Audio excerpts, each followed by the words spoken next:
Boa noite, tudo bem?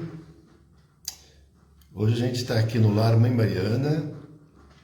Eu não estou fazendo a live ao vivo hoje de Mogi das Cruzes, mas estou aqui em Poá. Então, até o ambiente vocês devem estar percebendo que está um pouco diferente, não é? Aqui onde eu estou é o asilo Lar Mãe Mariana, né? O abrigo para idosos carentes de Poá. Neile, oi Neile, tudo bom aí? Eu estava sem óculos aqui, tinha quase certeza que era você, agora eu tenho certeza. Nós estávamos no curso de oratória, o Neile, com o Alec e o Carlos, que vocês conhecem lá do CAE, né? E eu saí de lá agora, do nosso centro espírita, com eles lá. Então eu desci aqui para o Lar Mãe Mariana para darmos início à live, né? Que começa às 18, já está praticamente em cima. Então não daria tempo para eu voltar para Mogi para fazer em casa, então eu desci aqui. Olá, José Faria, boa noite, um abraço, obrigado pela presença, estar conosco aqui. Então o pessoal deve estar lá terminando lá tudo, guardando as coisas, fechando, e eu desci rapidinho aqui para a gente cumprir aqui o nosso compromisso, com alegria e com gratidão, não é? É isso aí, não é? A gente está sem som aqui hoje porque está no improviso, não é? Mas o Wi-Fi aqui é muito bom, a internet é forte aqui, então não vai ter problema nenhum. Hoje nós vamos estar abordando aqui um tema que eu considero fundamental para a nossa vida, na verdade. E o tema é, para a nossa reflexão, o que esperar depois da morte. A gente não pensa muito na morte, né? No desencarne, a gente vive a vida física como se fôssemos viver para sempre. Mas é uma reflexão importante fazer. O que nos espera, o que esperar depois da morte, né? Do desencarne, não é? Então, esse é o tema que nós vamos estar desenvolvendo para a nossa reflexão logo em seguida. E a gente, antes de começar, só dar uns recados bem rápidos, né? É que as lives são todos os dias aqui pelo Facebook, né? Da Casa Espírita Maria de Nazaré. E que também essas lives, não é? As palestras, elas são depois editadas e colocadas no canal do YouTube da Casa Espírita Maria de Nazaré. Basta digitar lá em pesquisa no YouTube CEMN, que são as iniciais da Casa Espírita Maria de Nazaré, Poá. Já entra no canal e aí terá acesso a todas as palestras da Casa Espírita. Deve ter aí 400 e poucas palestras, porque nós fazemos todos os dias e estamos fazendo há mais de um ano, então acreditamos que tem mais de umas 400 aí, né? E se gostarem, a gente convida a darem o like e, sobretudo, compartilharem e se inscreverem como uma forma de a gente divulgar a doutrina espírita. Então, antecipadamente, a gente está sempre agradecendo. Atividades presenciais da Casa Espírita são de domingo, que foi hoje, né, 9 da manhã, palestra espírita, de sexta-feira, palestra evangélica às 7 da noite. De quarta-feira é o passe magnético às 8 da noite, 20 horas, e de quinta-feira nós temos o estudo da doutrina espírita às 15 horas. Todos esses dias aberto ao público. E de segunda-feira, que é a desobsessão, por enquanto está privativo aos médios, mas há exceções de necessidade, é só comparecer por volta das 18h30, 6h30 da tarde, passar pela entrevista e participar, tá? Então, essa, embora seja privativa por enquanto, mas se a pessoa aparecer com uma situação de emergência, não tem problema. A gente espera que já a partir do ano que vem, fevereiro, acredito que tudo vai correr bem, né? E então a gente volta às atividades ao normal, né? Todas, né? E aí nós vamos passar a ter as atividades presenciais todos os dias, né? E etc. Tá bom? Então não vai ter mais, por exemplo, como hoje, atividade privativa, todas serão abertas ao público. Hoje terminou a campanha da Fraternidade Alta de Souza, recebemos as doações de alimentos, cestas básicas já estão sendo feitas. E estamos indo com a campanha do livro, né? Estamos recebendo doações de livros, pode ser usado, novo, não importa. E no próximo domingo a gente vai fazer a feira do livro aqui na nossa Casa Espírita, vendendo livros a preços módicos, de R$ 1 a R$ 5 os livros usados, conforme o estado de conservação e a qualidade do livro. E o livro novo, não é? Qualquer que seja o livro novo, a R$10. Pode ser um livro que, por exemplo, na livraria você pague R$40, R$50, nós vamos vender a R$10 o livro novo, tá bom? Então, fica o convite, próximo domingo, se eventualmente tiver interesse de aparecer por aqui para olhar e comprar algum livro espírita, então é a Feira do Livro Espírita. Uma boa noite também para a Norma, que chegou aí conosco, a Brandina também. Um abraço, muito obrigado pela presença. Sempre uma alegria estar com os amigos. E domingo, né, véspera de feriado, vocês estão aqui com a gente, então a gente fica feliz, né? E deixa eu ver o que mais. Ah, tá. No domingo. Não, aí já é outra coisa. Eu ia falar que a gente vai passar o. Mas eu posso falar. No próximo domingo, a gente vai ter também, além da Feira do Livro Espírita, antes da Feira do Livro Espírita, nós vamos passar um filme aqui na Casa Espírita. A gente vai ter uma palestra de uma meia hora. Em seguida, vamos passar um filme, Nosso Lar. A gente vai passar aqui na própria Casa Espírita. Então fica o convite também para assistir. Eu sei que a maioria já assistiu o filme, mas assistir com os colegas, os companheiros espíritas aqui na Casa Espírita é bem bacana. Então, também fica aí esse convite. Ficaremos muito felizes com a presença de todos. Nós vamos agora fazer uma prece para a gente começar. Vamos lá. Então, fechando os nossos olhos. A Arielle chegou também, está com o Face da Casa Espírita, mas já se identificou aí. Obrigado, Arielle, um abraço e vamos fazer a prece então. Pai nosso que estais no céu, santificado seja o vosso nome. Venha a nós o vosso reino de amor, seja feita a vossa vontade, não a nossa. E o pão nosso de cada dia dá-nos hoje e sempre, Senhor. Perdoai as nossas dívidas, assim como perdoamos a quem nos tem ofendido, e não nos deixando cair em tentações, mas livrando-nos de todo mal. Que assim seja. Bom, então o tema para a nossa reflexão que estou trazendo para nós hoje é: o que esperar depois da morte? Lembrando apenas que nós vamos usar esse termo morte porque é um tema que é usado por todas as pessoas comumente, não é? Mas não podemos deixar de dizer que, como nos ensinou Lavoisier, não é? Não existe morte, não é? Que nada perece, mas que tudo se transforma, nada se cria, nada perece, mas tudo se transforma. Então, a morte, a doutrina espírita nos ensina que não existe. O que existe, nem diria a morte do corpo físico, que é o nosso instrumento de manifestação, pertencente a essa dimensão física, material, podemos dizer assim.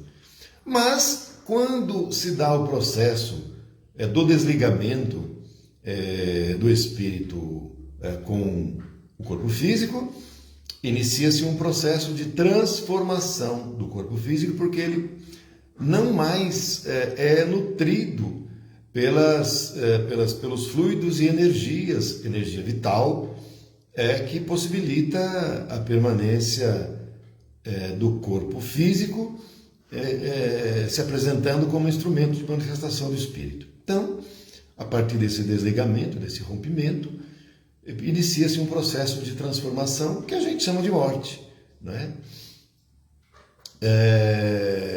E, portanto, o que esperar depois deste momento que comumente é chamado de morte.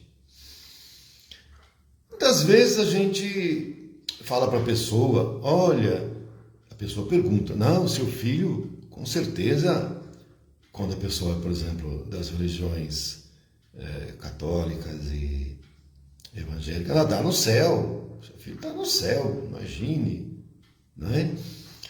Ou dentro do espiritismo a gente pode falar, não, mas ele deve estar acolhido, né, em alguma colônia espiritual, não é?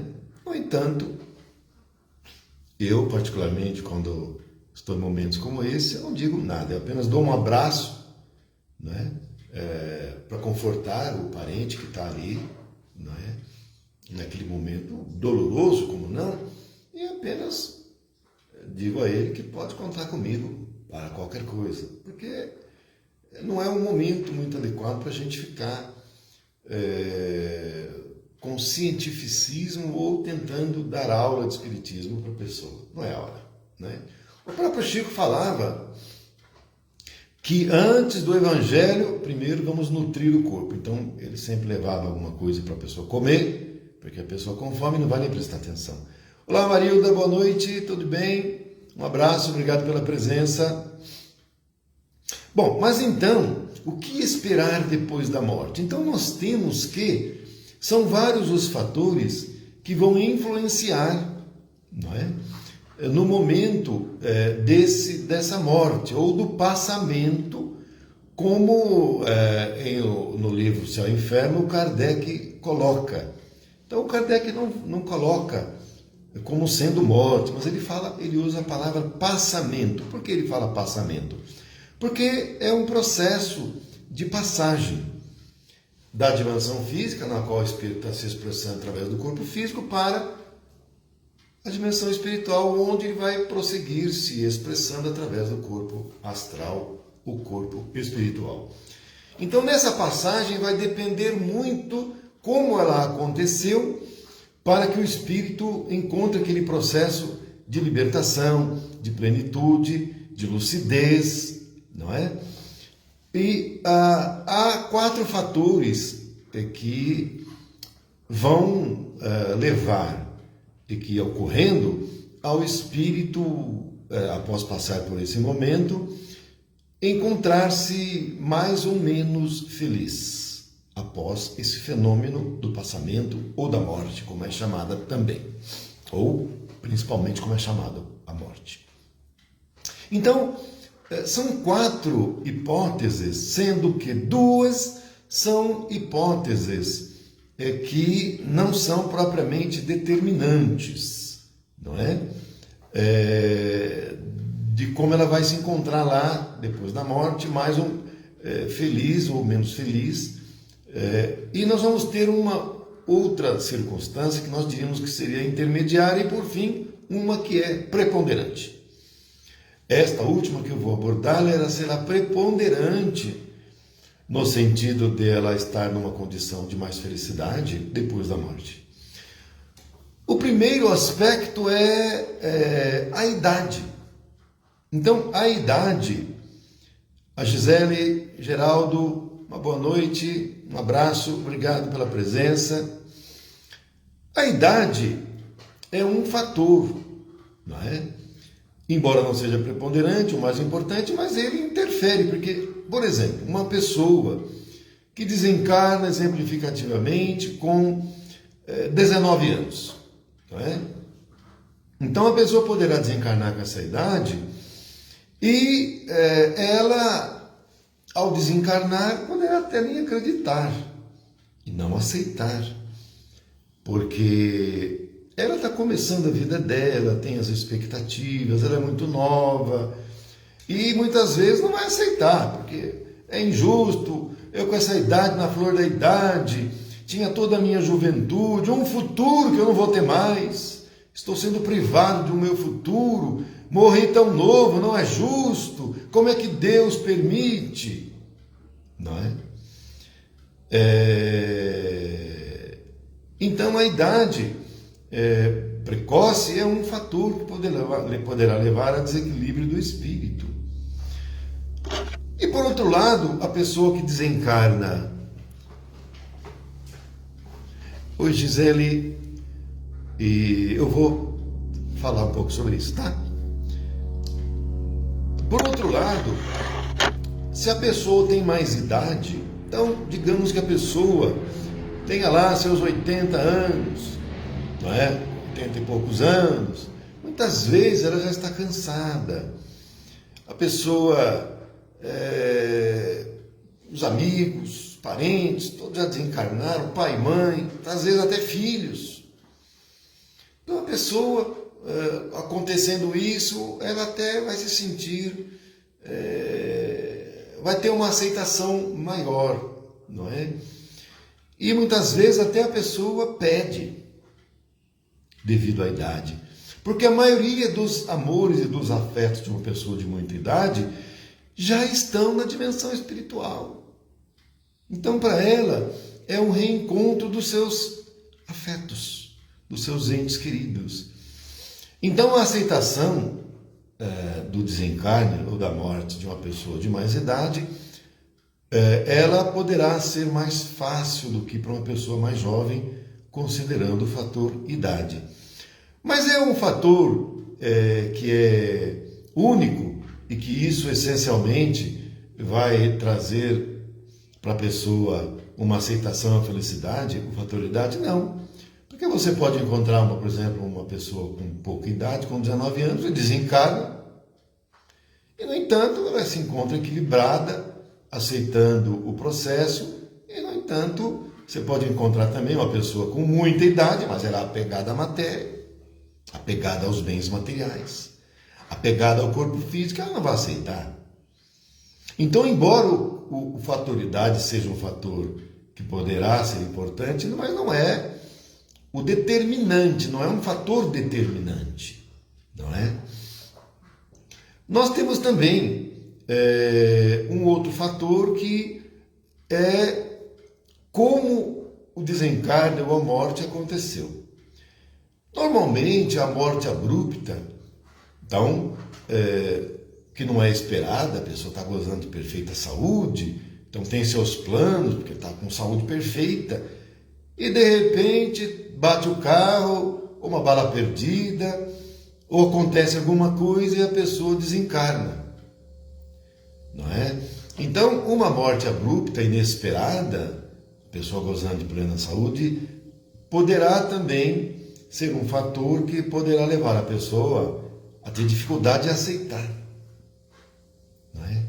E não aceitando, ela vai entrar num processo de aflição, de inconformação e de tristeza.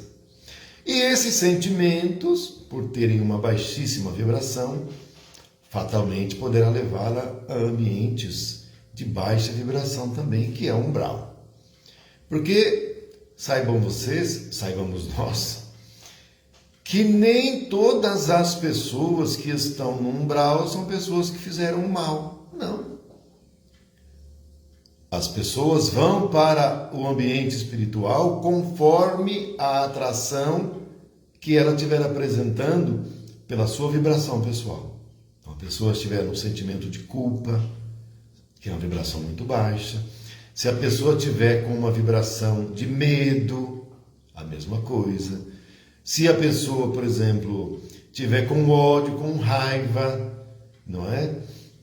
Todos esses sentimentos que são de baixa vibração vão levar a pessoa a ambientes também de baixa vibração. E o umbral apresenta baixa vibração. Mas há gradações. Agora, gente, quando eu falo umbral, vejam bem uma coisa, hein? O nosso lar, a colônia espiritual nosso lar, ela está no umbral.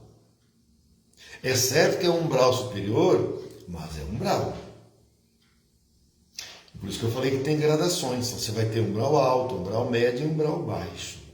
Então, conforme mais densa for a nossa vibração, pela gradação do próprio umbral, a gente vai para o ambiente do umbral mais denso também. Se o nosso sentimento, por outro lado, for mais elevado, nós poderemos ir embora no umbral, mas é no umbral mais elevado. Então, a pessoa que desencarna abruptamente tende a ter uma dificuldade maior de aceitar a desencarnação. Mas não é sempre, porque você poderá ter uma pessoa, como eu falei, que desencarnou de uma doença essa que se arrastou ao longo de bastante tempo, né? Ela ficou doente, aí a doença foi piorando, e aí a pessoa queixosa, reclamando, que a culpa é do médico, que o médico não está dando o remédio certo, e aí piora, vai para o hospital, interna, vai para a UTI, e fica na UTI 1 mês, 2 meses, e vai piorando, e até que desencarna. Mas a pessoa, mesmo assim, embora a doença se arrastou, não é? A pessoa não aceita, porque ela quer continuar encarnada, quer continuar viva. E ainda mais quando a pessoa ela não acredita na vida após a morte. Então, a pessoa materialista, embora tenha muita idade, ela é apegada aos bens materiais, apegada ao corpo, e mesmo com muita idade, com a doença, ela não aceita. Então, o fator idade é um fator importante, mas não é um fator preponderante. Dependendo do espírito, do amadurecimento do espírito, ele pode ter pouca idade no corpo físico, 18 anos, 19 anos, e, no entanto, desencarnou abruptamente também, não foi de doença nem nada, estava bem, com saúde, de repente desencarnou. Teve um aneurisma. Pode acontecer. A pessoa está dormindo, teve um ataque cardíaco. Ah, mas ataque cardíaco não acomete só pessoas com idade. Não. Tem pessoas jovens que têm um ataque cardíaco, um aneurisma, um AVC, desencarne instantâneo. E nessa situação, mesmo sendo jovem, a pessoa pode aceitar. E essa vibração dela elevada, é uma pessoa boa, ela certamente vai ser acolhida, vai ser amparada, vai ser desligada do corpo físico com o amparo dos mentores e vai para uma colônia espiritual direto. No entanto, aquele que tem mais idade e que passou por uma doença, arrastou, demorou, ela pode não aceitar, e a vibração dela de não aceitação, de revolta, poderá levá-la para um umbral, mais denso. Não é? Então, também não é um fator preponderante. Não é só esse fator que é levado em consideração. Agora, um outro fator importante também é o conhecimento. Então, a pessoa, por exemplo, que tem um conhecimento espiritual, a pessoa espiritualizada, não é? A pessoa, ela é espírita, ou ela é evangélica, ou ela é católica, ou ela é budista, ela tem conhecimento espiritual. Tem consciência que a morte não existe. Não é? Ela tem consciência, ela sabe da vida, da continuidade da vida. Então, ela tem plena consciência da condição dela de espírito imortal e ela desencarna.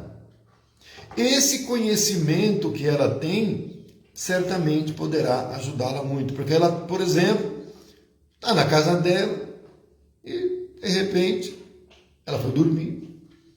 E quando ela abre o olho, ela percebe que o ambiente está um pouco diferente.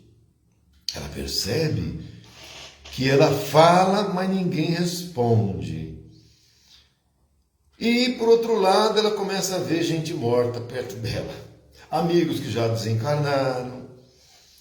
Um avô que já desencarnou há muito tempo, está ali presente, do lado, dizendo palavras carinhosas. Ela, nessa situação, tendo conhecimento, a conclusão dela vai ser qual? Desencarnei. Desencarnei. E desencarnando, ela poderá aceitar ou não aceitar, mas ela tem conhecimento. E o fato de ter conhecimento poderá fazê-la aceitar melhor o processo do desencarne. A pessoa que não tem conhecimento nenhum e que, por exemplo, sendo materialista, ela vai acreditar que ela é o corpo e que, portanto, com a morte do corpo, ela morre junto e não tem mais nada. E pode haver um aspecto agravante, a pessoa pode ter se suicidado por N motivos. E aí ela vai perceber que não morreu. E aí vai ser muito dolorido, muito difícil. E esse estado da pessoa de não aceitação, e de muitas vezes de revolta, e de muitas vezes de ódio, poderá levar a pessoa também para regiões do umbral inferior. Outra coisa é a pessoa, embora, por exemplo, frequente uma igreja, etc., mas na igreja dela é pregado que com a morte a criatura vai ficar dormindo, esperando a volta de Jesus para iniciar o processo de julgamento dos vivos e dos mortos. Então, a pessoa numa situação dessa, ela está dormindo ali, abre o olho e aí ela descobre que morreu. E que, no entanto, o processo de julgamento não aconteceu. Jesus não está procedendo ao julgamento dos vivos e dos mortos naquele momento que ela acabou de morrer. E ela sofre uma desilusão, uma incompreensão, entra num processo de tristeza, não é?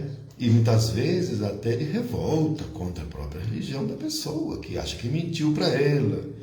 E esses sentimentos também poderá levar a pessoa a ambientes do umbral mais denso. Então, eu diria que o conhecimento espiritual, não é, sobre a vida após a morte, o processo do desencarne, são fatores que, embora não seja também preponderante, porque a pessoa pode ter conhecimento e, no entanto, ela fica revoltada do mesmo jeito. Ela sabe que morreu, que desencarnou, e que só o corpo que morreu, mas ela não aceita do mesmo jeito. Não é?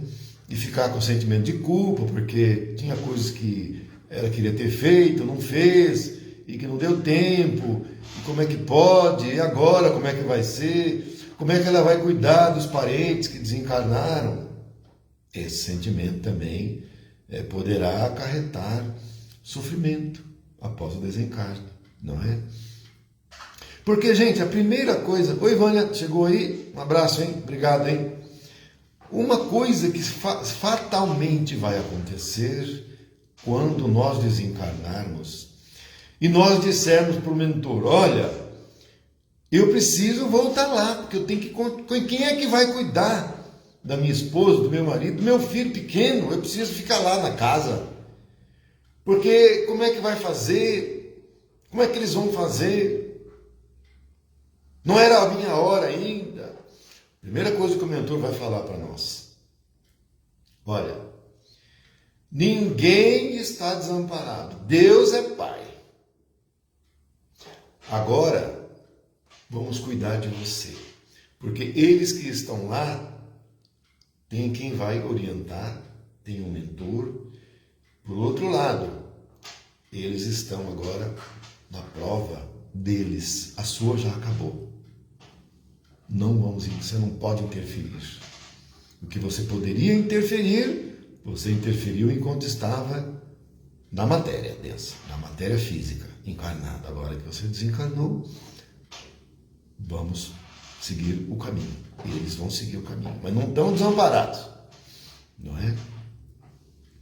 Às vezes a pessoa está desencarnada, desespera com o parente que ficou, né? Mas temos que ter confiança em Deus, na espiritualidade superior.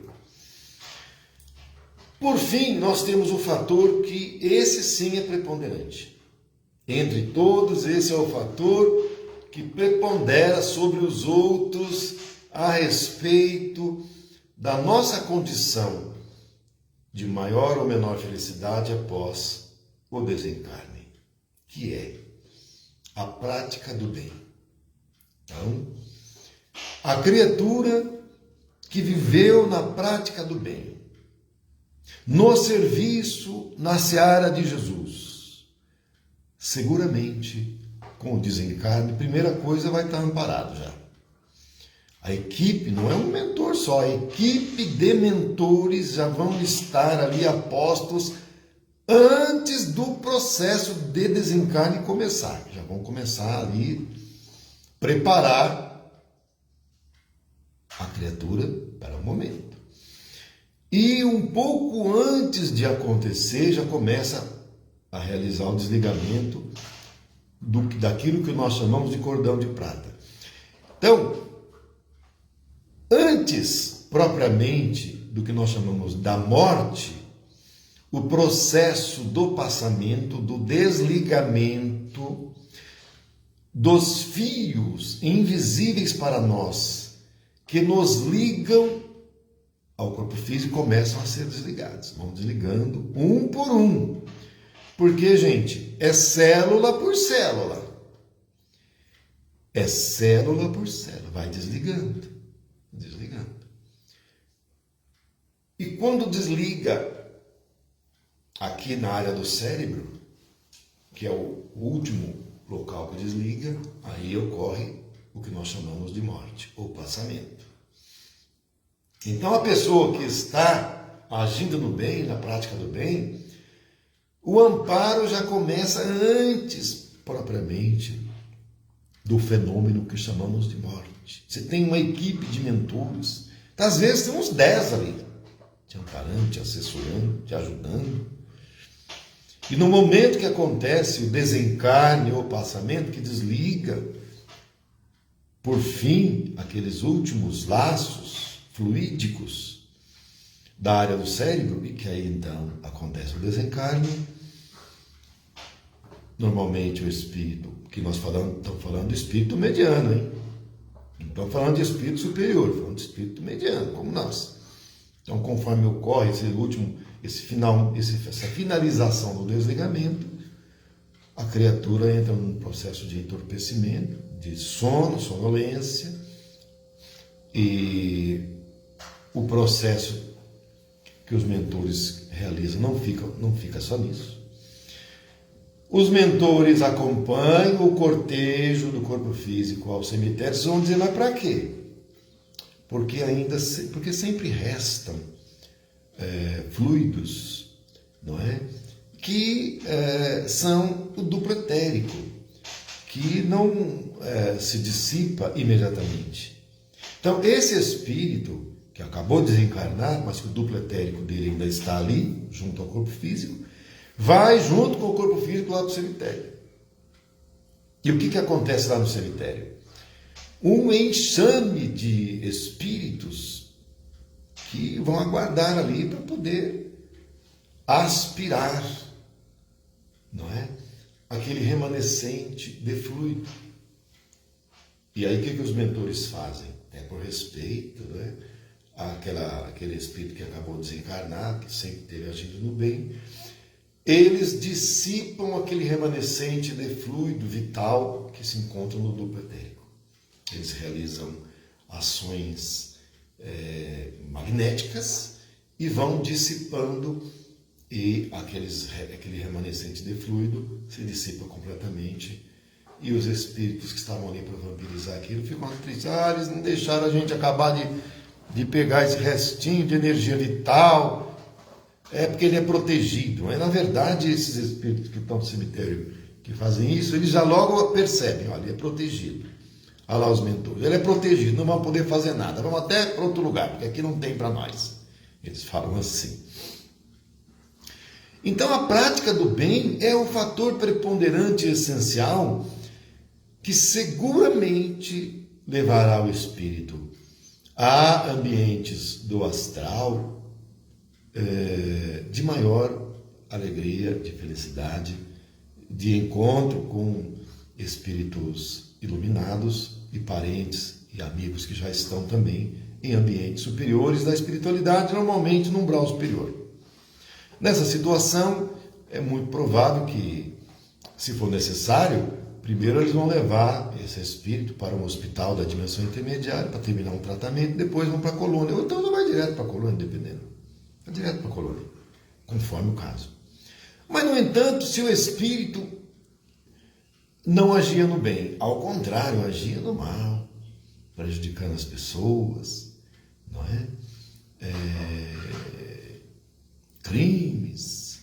Nesses casos, a pessoa já não vai ter um amparo, não é, dos mentores da forma como eu expliquei que tem a pessoa que agia no bem.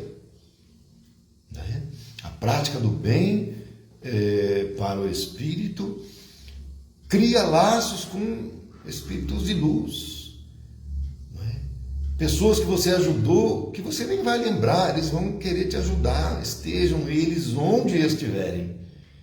E no momento em que você aportar a dimensão espiritual, eles vão estar todos ali, vibrando por você, emanando energia positiva, de luz, pedindo para ajudar a fazer alguma coisa, o que puder. Então, você vai encontrar com todos aqueles a quem você fez o bem. Olá, Lia, boa noite, obrigado pela presença, um abraço.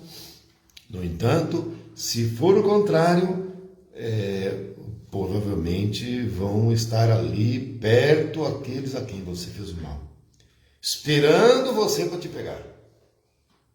Não é? O fator tempo do desencarne, então, por exemplo, é relativo. Então você pode ter, por exemplo, um espírito que desencarnou há minutos, e no entanto ele está com uma lucidez completa, já com os mentores e levados para as dimensões superiores, espirituais superiores, como por exemplo o próprio Paulo de Tarso. No momento em que ele ia ser decapitado, o Carrasco ficou um pouco temeroso, né? Porque eles conheciam Paulo de Tarso, né? Os processos de cura de Paulo de Tarso, tudo com as mãos, né? E ele falou para o Carrasco: faça o que você tem que fazer, não tenha receio, porque no momento em que você decapitar o meu corpo, eu estarei em pé, lúcido. Exatamente aconteceu isso. Quando houve a decapitação, o corpo de Paulo de Tarso caiu para um lado, a cabeça caiu para o outro. Mas ele, em pé, luminoso no seu corpo espiritual. Por outro lado, nós podemos ter espíritos que desencarnam e ficam meses, às vezes anos, às vezes décadas, dormindo. Ou em câmeras de retificação, quando são acolhidos, não é? Ou então vão para outros ambientes onde ficam lá. Às vezes ficam até no cemitério. Então depende muito de cada um. Mas dentro do que é o normal, a pessoa desencarnou há alguns meses, ela poderá já estar sendo amparada, acolhida. Às vezes a pessoa desencarna e fica na própria casa, gente. Sabe? E aí os mentores, sendo uma pessoa mediana, que não fazia o mal para as pessoas, os mentores vão lá na casa, falam: olha, vamos para um outro local melhor para você, né? Porque aqui você percebe que as pessoas não estão te dando atenção, é porque você já agora está vibrando numa outra vibração. E aqui você pode, inclusive, acabar não ajudando. Então vamos, a gente vai para outro lugar. Depois que você tiver numa condição melhor, você volta aqui para ajudar o que você puder. Então os mentores vêm ajudar, mesmo aqueles que desencarnam e ficam na casa. Não é incomum, viu, gente? Dou exemplo do meu próprio pai. Meu pai desencarnou, teve um AVC, desencarnou, e ele ficou lá na casa da minha mãe. Eu não morava mais lá, né? Eu já era casado, tudo. E, no entanto, ele permaneceu lá na casa da minha mãe durante algumas semanas, acho que até mais de mês, né? E no dia que eu estava lá, o mentor veio, um médium foi lá, né? Foi uma, entre aspas, coincidência, e ele falou: olha, o seu pai está aqui, né? Os mentores já estão, né?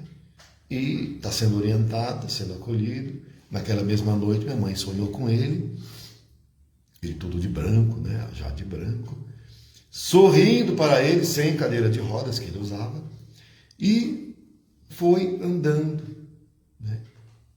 E minha mãe, daquele dia em diante, nunca mais sonhou com ele. Até então, sonhava toda noite. Então, vocês vejam que o fator tempo, normalmente, após o desencarne, Alguns é imediato, alguns podem levar semanas, dias, meses, não é? Conforme a condição de cada um, mas a pessoa resgata. Todo mundo recebe uma atenção. Claro que sempre conforme o mérito de cada um. Então a pessoa vai ser atendida e vai ser orientada, vai ser encaminhada.